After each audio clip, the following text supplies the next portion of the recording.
So welcome to the second episode of the Work and Career series on the Achieving Potential podcast. Achieving Potential is a long-form podcast exploring how opportunity gaps are created and how they are closed. And across solo episodes, and sometimes I'll have guest conversations, this show examines career, child development, entrepreneurship, power, systems, and everyday decision-making that quietly shape our life outcomes. This isn't a motivational podcast. It's a practical, reflective place and space for people who sense that they have more to offer, much like I did. But they want to understand the rules, the structures and patterns that determine who progresses and why. New episodes weekly. So let's get into it. How many of you can understand what I mean when I say that you can be excellent at your job and still be passed over for promotion? And somewhere in the back of your mind, you already know this, you've seen it happen. The person who gets the role isn't always the most qualified, and they're not always the hardest worker. Sometimes they're not even the most liked within the team, the department, the organization. But they understood something that you don't, or something that you didn't until now. This is about the gap between where we were told, or between what we are told about career progression and what actually happens, especially in the NHS, which is the context that I will speak to for the most part of my podcast episodes, because that's my background and that's where I've spent the most of my working life. In the NHS, the rules are even less clear than most places. My name's Samuel. This episode is about positioning yourself for promotion in the NHS. This is not theory. We're talking about practice. Now, because there is a curriculum no one teaches you, and if you don't learn it, you'll spend years wondering why hard work alone hasn't been enough and isn't going to be enough. I've been on both sides. I started as a nurse, a Band 5 nurse, 10 years ago, then as a health visitor. Then I moved into different roles, found myself in governance, sexual health, quality, estates, program management. And I've sat in boardrooms reporting on multi-million pound implementations. I've interviewed for chief delivery officer roles. I've also watched colleagues more talented than me get overlooked because they didn't understand how the game works. And it's a game. I know it's not a nice word to use because it does sound manipulating and Machiavellian, but I don't mean that in a cynical way. But there are rules, unspoken rules. And this episode is for people who are good at their jobs and frustrated that their competence isn't translating into progression. It's for clinicians wondering how to move into leadership. It's for managers stuck at the same banding for years. It's not for people looking for shortcuts, because there aren't any. I've said that in my first episode. But there are patterns that you can learn to recognize and navigate. We'll talk about visibility, narrative, stakeholder management, and the uncomfortable truth that competence is table stakes. We'll look at why matrix organizations make promotion harder, and why clinical credibility is both an asset and a trap. We'll talk about why people making decisions about your career often don't see what you actually do. So let's start with the thing nobody wants to admit. And that's competence is invisible. And that's the first uncomfortable truth. Being good at your job doesn't make you promotable. Is that a word? I think it is. Being good at your job makes you employable. Output. Promotable, employable aren't the same thing. Those are not the same thing. In the NHS, we have this quite deeply embedded belief that if you just do excellent work, you'll be recognized, that someone senior would notice you, that your contributions will speak for themselves. No, they won't. Like I said, I've watched incredibly skilled nurses struggle to move into Band 7 roles, not because they lacked any clinical excellence, but because nobody outside their immediate ward knew who they were. I've seen program managers deliver complex implementations on time and under budget, but then get passed over for the next role because they hadn't built relationships with the right senior stakeholders, directors. The problem is structural. You see, in a matrix organization, which most NHS trusts are, you don't have one boss or manager.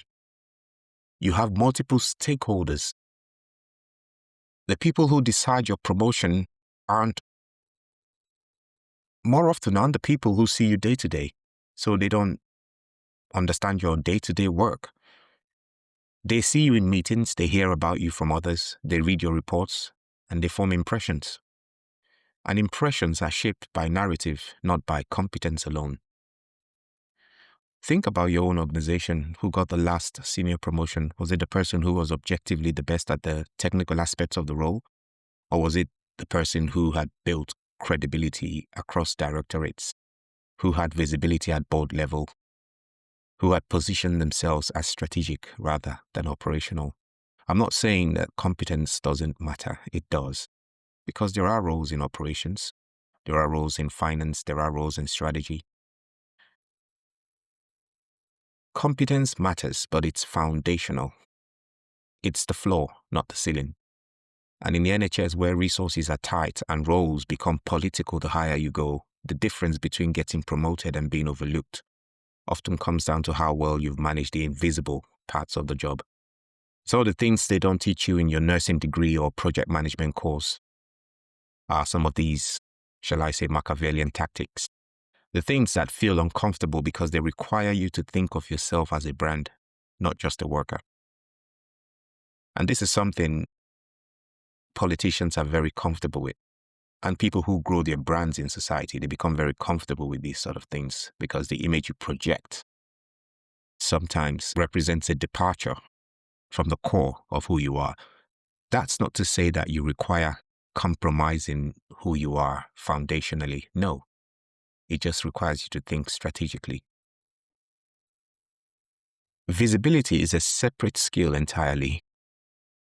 Now, let me give you an example or tell you what happened when I moved from clinical roles into governance and project management. I was good at the technical side of things. I understood clinical safety standards. I understood quality assurance. I understood audits. I could navigate information governance frameworks, deliver implementations. But when I started reporting to the board on a monthly basis, I realized something was that nobody in that room knew exactly what I actually did on a day-to-day basis. They saw me for maybe 15 to 30 minutes a month.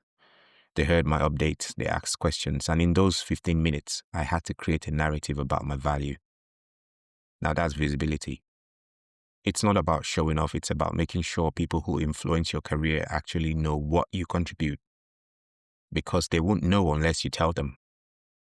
In clinical roles, visibility is harder because you're head down. You're frontline, patient-facing. The work is immediate and consuming. But if you are thinking about progression, you need to create touch points with people outside of your immediate area. Sometimes this is referred to as the proximity principle. That might mean volunteering for cross-directorate projects, speaking up in board meetings, writing case studies, joining working groups, not because these things are fun, but because they put you in the rooms with people who make decisions about your future. This is something I learned too late. Some people think I've had a rapid trajectory through the NHS bandings. But I think, in my opinion, I learned it too late. I probably should have learned this when I was a band 6, because that was when I got, shall I say, the bug. That's, I think, when I started hearing about STP, and no one in my team could explain to me as a band 6 what those things meant. So I went and started reading them myself at home. I went down a rabbit hole. That's when I began to understand that I didn't understand finance, that I didn't understand governance, that I didn't understand how the NHS worked, and the systems, accountable care organizations, and all of that stuff. And I went to the King's Fund, and I went to NHS Elect, and I began to read and read and read. Anyway, I digress. But honestly, I spent years thinking that if I just did excellent work, someone would tap me on the shoulder. Nobody did because they didn't know I existed. The NHS talks a lot about leadership development programs, but what they don't tell you is that these programs are often designed for people who are already visible, because these are the people who get nominated to go to these programs. The people whose names come up when senior leaders are talking about succession planning. Now, how do you become one of these people? You have to make your work legible to the people who matter. You have to translate your operational wins into strategic language. You have to show up in forums where decisions are made. You need to build relationships with people in adjacent functions. This may feel political, and for some people, an out-of-body experience. It is. There is no way of sugarcoating it. But that's okay. Politics isn't a dirty word. It's just the way it's done in some instances or environments or settings. But politics is the way organizations actually work. And understanding that earlier would have saved me years and years of toil. Narrative beats credentials. Now, here's a pattern I've noticed. The person who gets promoted often isn't the person with the best CV. It's the person with the clearest narrative about who they are and what they're trying to build. Now, I've sat in interview panels where someone with 10 years of experience and who has a perfect, resume, technical qualifications, which talks about what they've done, and it's impressive, but it's just a list. And oftentimes there's no coherence, there's no story, no sense of where they're going or where they're coming from and why they're going where they're going. Then sometimes someone comes in with less experience, but they have a thesis. They can articulate a perspective on the system. They can connect their past work to the future needs of the organization. They often sound like people or someone with agency. They sound like someone with purpose, not just someone who's been carried along by circumstance and picked up every degree or qualification that was available to them. That second person usually gets the role. Because hiring at senior levels isn't about finding the person who can do the job. There are lots of candidates who can do the job, but it's about finding the person who can lead into the next phase. And leadership requires narrative. You have to tell a story. When I was applying for a chief delivery role, I had to figure out how to talk about my unusual background. I did a very short stint in management consulting, tax accounting, before I went into nursing, then health visiting, estates, governance, program management. On paper, that looks scattered. Felt like I couldn't commit, like I didn't know what I wanted, but I reframed it. I positioned it as a cross-functional literacy, and that was something I had done intentionally. As someone who understands the systems from multiple vantage points, clinical, operational, technical, financial, someone who can bridge worlds, I can translate between clinicians and the board. I can interpret language. And that gave me credibility in rooms where other program managers didn't have that level of leverage and credibility. Now that's narrative. Instantly, senior execs see value in that. It's not spin, because it's real. I have been in those places. I've had those experiences. So it's making sense of your experience in a way that helps other people understand your value. If you can't articulate why your background makes you uniquely suited to the role you want, then you're leaving it open to other people to make sense of you. And they won't do it generously. NHS loves credentials, degrees. You must have MSP. You must have a 2-1, qualifications, mandatory training. But I'll let you know this. At senior levels, credentials are assumed. What differentiates you is the story you tell about who you think you are and about the problems and what you're trying to achieve. You need to be able to answer the question, what's your thesis about this organization and how it needs to change? If you don't have one, you're not ready for senior leadership, because senior leadership is about shaping direction, not just executing tasks. Stakeholder management is the job. I used to think stakeholder management was something you did in addition to your real work. It's not. It is the real work, especially in matrix organizations. When you report to multiple people, when your success depends on the cooperation of teams you can't control, when your projects require sign-off from 4 different directorates, stakeholder management isn't a soft skill. It's the constraint that determines whether anything you do actually lands or works. Now, here's what I didn't understand earlier on. The quality of your work matters less than the quality of your relationships with the people who have to approve, fund, resource, or implement that work that you're doing. You can produce the most brilliant clinical safety assessment or the most impactful board statement, the most rigorous business case, the most elegant presentation or implementation plan. If the director of operations doesn't trust you, it won't happen. If the chief nurse thinks you don't understand the clinical reality, you'll get pushback. If finance thinks you're naive about costs, they'll block you. So how do you build those relationships? First, you have to understand what each stakeholder cares about. The director of operations cares about service continuity. The chief nurse, for example, cares about patient safety, workforce morale. Finance obviously cares about value for money and the certainty of the budgets, or as close to it as it can be. IT, we're thinking about cyber, interoperability, and the chief exec, obviously, board reputation, organizational reputation, CQC ratings. So if you pitch your project the same way to all of them, you'll fail because they're all interested in different things. They're all solving different problems. Secondly, you have to show up before you need something. If anyone's ever told you the worst time to build a relationship with a senior exec or a director is when you need their sign-off, you need to start 6 months earlier, upstream. Ask them about their priorities. Offer to help them with something they care about.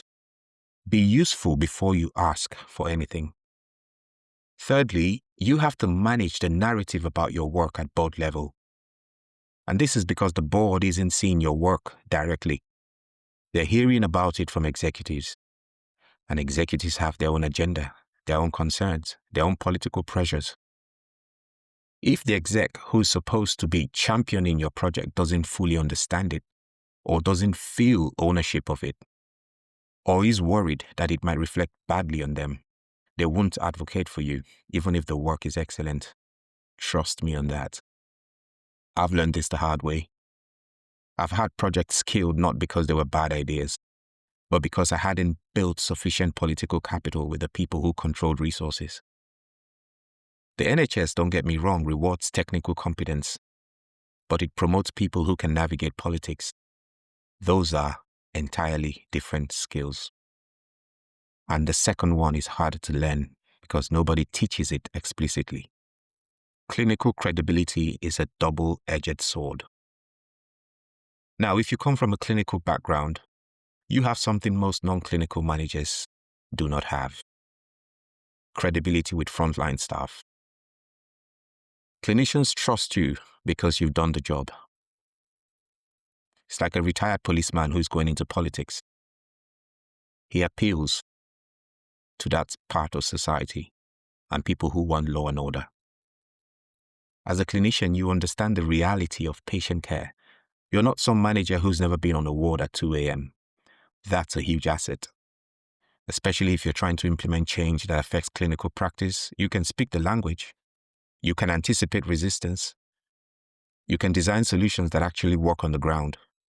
But it can also trap you. Why? I've seen brilliant nurses and doctors struggle to transition into senior leadership roles because they're still identified primarily as clinicians. So when they're in boardrooms or board meetings, people defer to them on clinical matters, but they're not seen as strategic. They're not seen as someone who can think about the whole system. And the thing is, you can internalize that. You start to think of yourself as a clinician or a clinical voice again in the room. rather than as a leader who happens to have clinical expertise. Being able to make that distinction is really important. I've felt this tension myself. My nursing and health visiting background give me legitimacy when I'm talking about digital transformation in clinical settings. But I've had to consciously broaden how I position myself. I had to become fluent in finance, governance, program management, information governance, technical implementation. I had to show that I could operate at that level and not just translate for clinicians. So if you're a clinician thinking about moving into senior leadership, you need to do two things simultaneously. First, I'd say don't lose your clinical credibility because it's one of your strongest assets. But secondly, I'd like you to actively build credibility in other domains. Learn how budgets work. Understand the regulatory landscape. Get familiar with board governance.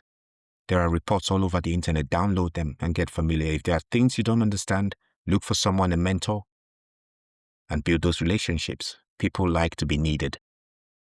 Develop a perspective on organizational strategy, not just clinical excellence. Because if you're only known as the clinical expert, you get pulled into clinical issues. You won't be seen as someone who can lead a directorate or even run a trust if your ambition is that high. The most effective clinical leaders I've seen are the ones who can code switch. They can talk to clinicians in one meeting about pathways and work pressures, and then talk to the board about financial sustainability and regulatory compliance. They are bilingual. I recently led my trust through a moderate assurance review from NHSE, and I felt very confident going into it. If you aren't able to code switch, you'll hit a ceiling. Probably around band 8A, 8B. And you wonder why you're not progressing. It's because you're still being seen through a clinical lens, not a strategic one. Now, let me prefer a perspective shift. Promotion isn't a reward. It's a prediction. We tend to think of promotion as a reward for past performance. You did well, so you get moved up. You earned it. But that's not how organizations actually work. Promotion is a prediction about future performance. It's a bet that you can succeed at the next level. And betting isn't about fairness or merit in the abstract. It's about risk management. You see, when a board or a hiring panel is choosing between candidates, they're not asking who has done the best work up till now. They're asking who is most likely to succeed in this new role, in this political environment, given these constraints. That's why narrative matters more than credentials. That's why visibility matters more than competence. Because predictions are based on incomplete information. And the information people have about you is shaped by how you've positioned yourself.